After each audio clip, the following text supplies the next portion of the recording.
Hi everyone, the Simple Dad here. In this video, I'll show you how to turn on Smart Dial Pad Search and the Speed Dial on your Samsung S25 Ultra. So your Samsung S25 Ultra basically supports a smart search, so you can find contacts by typing their name on the keypad and then set it as a speed dial contacts for quick dialing. So let me show you how to do this. So first we'll go ahead and open up the Call app. Now from the keypad, you can go ahead and tap on the three dots and tap on Speed Dial.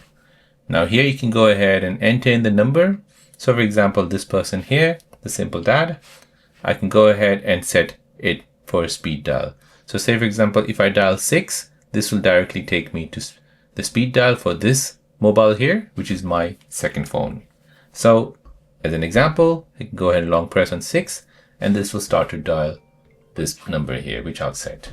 Now with regards to the Smart Dial Search, you can go ahead and Smart Dial Search, if you know the number, you can go ahead and just enter in the number, and this will basically start listing down what number you're trying to dial.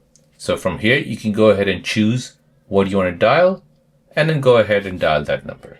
So you have faster contact search without opening the contact app. So it's convenient for people who call you frequently. It saves time compared to the iPhone's full name input. So there you go guys, that is how to turn on the Smart Dial Search and the Speed Dial on your Samsung S25 Ultra. If you're new on the channel and you want to find out more about your iPhone, your Android phone, or any other social media apps, then don't forget to subscribe to this channel to become a part of the Simple Dad community. Hit the like button if you find this video useful.